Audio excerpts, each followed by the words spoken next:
আগামী ২০ জানুয়ারি Donald Trump দ্বিতীয় মেয়াদে মার্কিন প্রেসিডেন্ট হিসেবে মসনদে বসতে যাচ্ছেন।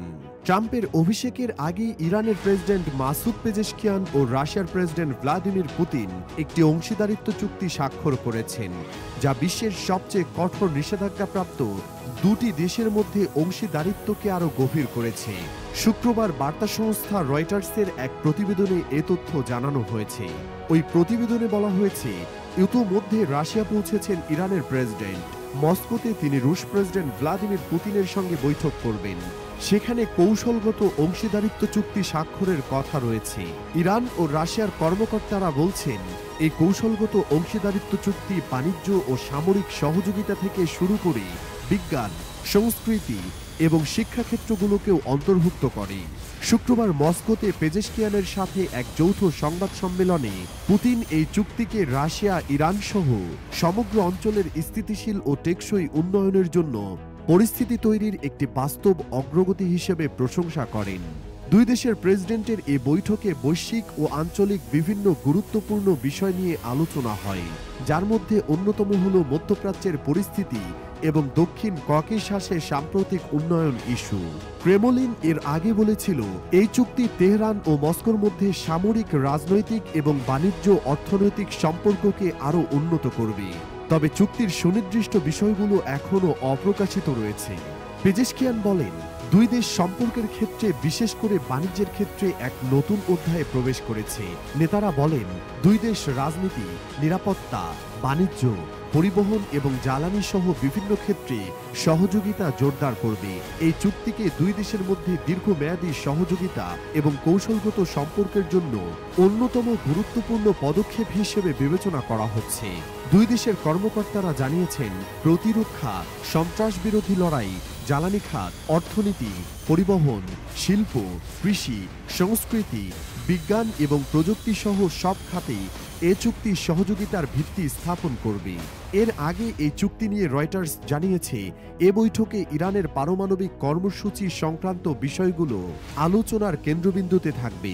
যদিও এ ব্যাপারে এখনও বিস্তারিত জানা যায়নি, তবে এতটুকু ধরে নেওয়া যায়, রাশিয়া ও ইরানের এই অংশীদারিত্ব চুক্তি মার্কিন নিষেধাজ্ঞাকে তোয়াক্কা না করে এগিয়ে যাওয়ার ও পশ্চিমা শক্তির কপালে চিন্তার ভাঁজ দীর্ঘ করছে।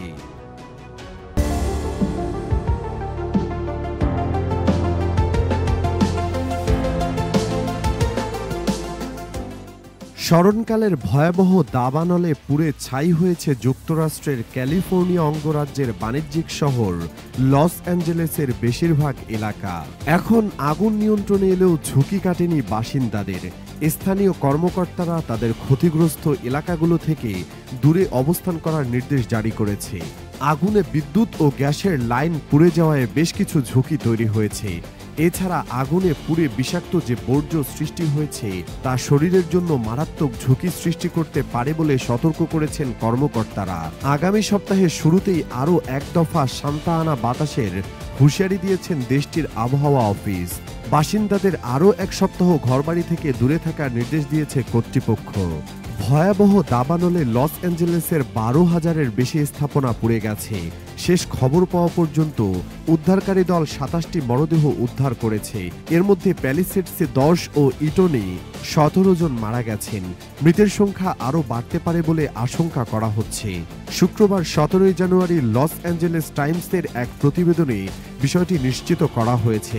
প্রতিবেদনে বলা হয়েছে, প্যালিসেডস অঞ্চলে আগুন 27% এবং ইটন অঞ্চলের আগুনের 55% নিয়ন্ত্রণে আনা গেছে। আগুন নিয়ন্ত্রণে আনার চেষ্টা অব্যাহত রয়েছে। আগুনের সব ছেড়ে পালাতে বাধ্য হওয়া বাসিন্দারা নিজেদের বাড়িতে ফেরার চেষ্টা করছেন। তবে লস অ্যাঞ্জেলেসের কর্মকর্তারা তাদের অন্তত এক সপ্তাহ অপেক্ষা করতে পরামর্শ দিচ্ছেন। শহর কর্তৃপক্ষ আগুনের পরবর্তী বিপদ মোকাবেলা করতে বিশেষ ব্যবস্থা নিচ্ছে। বিদ্যুৎ ও গ্যাস লাইন এখনও বন্ধ রাখা হয়েছে এবং বিষাক্ত বর্জ্য অপসারণের কাজ চলমান। ভূমিধসের ঝুঁকির কারণে উদ্ধারকর্মীরা বাসিন্দাদের ফিরতে নিষেধ করছেন। প্রতিবেদনে আরও বলা হয়, ইতিমধ্যে 82,400 মানুষকে সরিয়ে নেওয়া হয়েছে এবং আরও 90,400 জনকে নিরাপদ স্থানে সরিয়ে নিতে বলা হয়েছে। ক্যালিফোর্নিয়ার অগ্নি নির্বাপক বিভাগের তথ্য অনুযায়ী লস অ্যাঞ্জেলেসে দাবানলের কারণে ক্ষতির পরিমাণ $250 বিলিয়ন বেশি হতে পারে। নতুন করে বিপজ্জনক আবহাওয়া পরিস্থিতি ফিরে আসার আশঙ্কা রয়েছে, ফলে আগুন এবং ভূমিধসের ঝুঁকি বাড়তে পারে।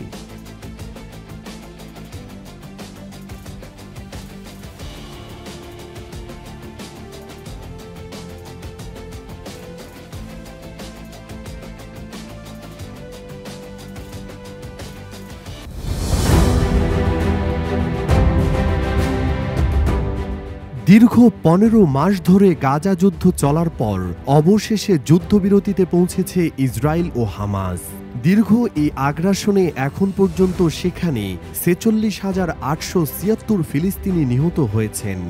গাজায় ইসরায়েলের নির্বিচার ধ্বংসাত্মক হামলা এবং এ কাজে যুক্তরাষ্ট্রের নিঃশর্ত সমর্থনের জেরে বিদায়ী পররাষ্ট্রমন্ত্রী অ্যান্টনি ব্লিংকেন তোপের মুখে পড়েছিলেন। ব্লিংকেনের ইসরায়েলের পক্ষে কাজ করার দীর্ঘ ইতিহাস রয়েছে, এ কারণে বিভিন্ন সময় তাকে ফিলিস্তিনি অধিকার কর্মীদের বিক্ষোভের মুখে পড়তে হয়েছে, তার বাড়ির সামনেও বিক্ষোভ হয়েছে।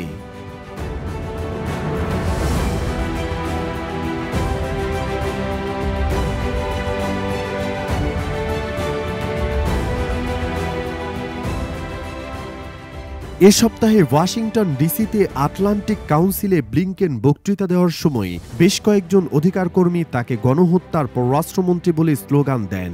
যুক্তরাষ্ট্রের পররাষ্ট্রমন্ত্রী হিসেবে গত বৃহস্পতিবার ওয়াশিংটনে যুক্তরাষ্ট্রের পররাষ্ট্র দপ্তরে শেষ সংবাদ সম্মেলনে এসে বেশ কয়েকজন সাংবাদিকের তোপের মুখে পড়েছিলেন ব্লিংকেন।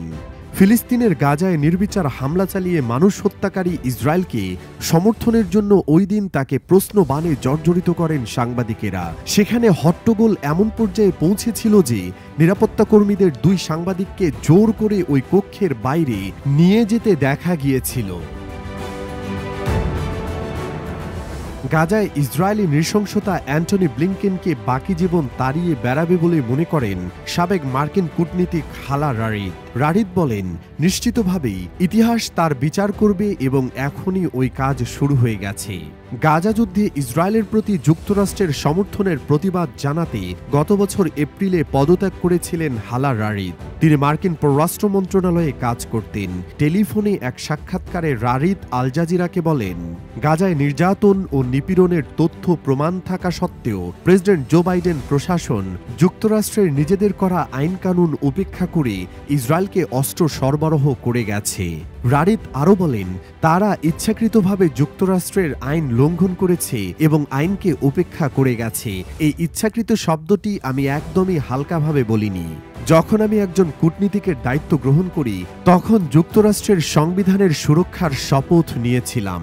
রারিদ আরও বলেন, তারা জানতো এটি কতটা বিপর্যয়কর হতে পারে, তারপরও তারা অস্ত্র সরবরাহ অব্যাহত রাখতে সব ধরনের প্রক্রিয়া ফাঁকি দিয়ে যাচ্ছে। তারা জানতো এটি কতটা বিপর্যয়কর, এরপরও পুরো প্রক্রিয়াকে ফাঁকি দিয়ে তারা অস্ত্র সরবরাহ অব্যাহত রেখেছে। মানবাধিকার লঙ্ঘনকারীদের কাছে অস্ত্র হস্তান্তর নিষিদ্ধ করে যুক্তরাষ্ট্রে বেশ কয়েকটি আইন রয়েছে। এর মধ্যে একটি আইনে ওয়াশিংটন সমর্থিত মানবিক সহায়তায় বাধাদানকারী দেশের উপর নিরাপত্তা সহায়তা প্রদানে নিষেধাজ্ঞা আরোপের কথা বলা আছে। দ্য হেলি লাইনে ওই সব সামরিক ইউনিট যাদের বিরুদ্ধে বিচার বহির্ভূত হত্যা, নির্যাতন ও ধর্ষণের মতো গুরুতর মানবাধিকার লঙ্ঘনের বিশ্বাসযোগ্য অভিযোগ রয়েছে তাদের যুক্তরাষ্ট্রের সহায়তা প্রদানে বিধিনিষেধ আরোপ করা হয়েছে। অথচ ব্লিংকেন গাজায় ইসরায়েল মানবিক সহায়তা বিতরণে বাধা দিচ্ছে না বলে মার্কিন কংগ্রেসকে নিশ্চয়তা দিয়েছিলেন। মানবিক সহায়তা দানকারী বিভিন্ন সংস্থা বাইডেনের পররাষ্ট্রমন্ত্রীর ওই মূল্যায়ন নাকচ করে দিয়েছিল।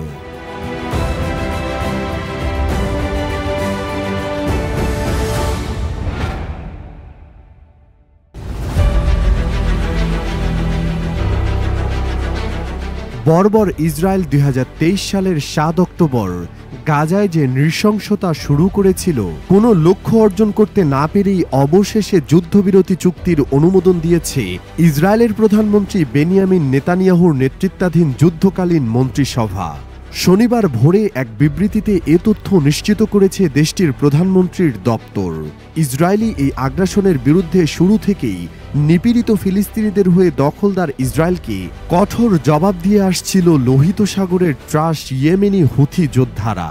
ইয়েমেনি বাহিনী সম্প্রতি ইসরায়েল বিরোধী অভিযানে 1255টি ব্যালিস্টিক, ক্রুজ ও হাইপারসোনিক ক্ষেপণাস্ত্র এবং ড্রোন ব্যবহার করে হামলা চালিয়েছে। শুক্রবার এক ভাষণে হুথি আনসারুল্লাহ গোষ্ঠীর নেতা আব্দুল মালিক আল হুথি জানিয়েছেন, গাজায় ইসরায়েল ও যুক্তরাষ্ট্রের গণহত্যামূলক অভিযান শুধু তাদের ব্যর্থতাই ডেকে এনেছে। একই সঙ্গে আল হুথি গাজায় যুদ্ধবিরতি চুক্তিকে একটি গুরুত্বপূর্ণ উন্নয়ন বলে আখ্যায়িত করেছেন। তিনি বলেন, অবরুদ্ধ গাজায় কয়েক মাস ধরে চালানো ভয়াবহ অপরাধের পর দখলদার শত্রু ও যুক্তরাষ্ট্র যুদ্ধবিরতি মেনে নিতে বাধ্য হয়েছে।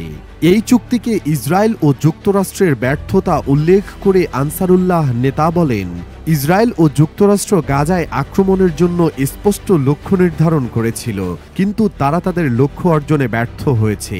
মার্কিন সহযোগিতায় ইসরায়েল গাজায় ফিলিস্তিনি জনগণের বিরুদ্ধে গণহত্যা চালানোর চেষ্টা করেছে এবং 4050টিরও বেশি অপরাধ করেছে।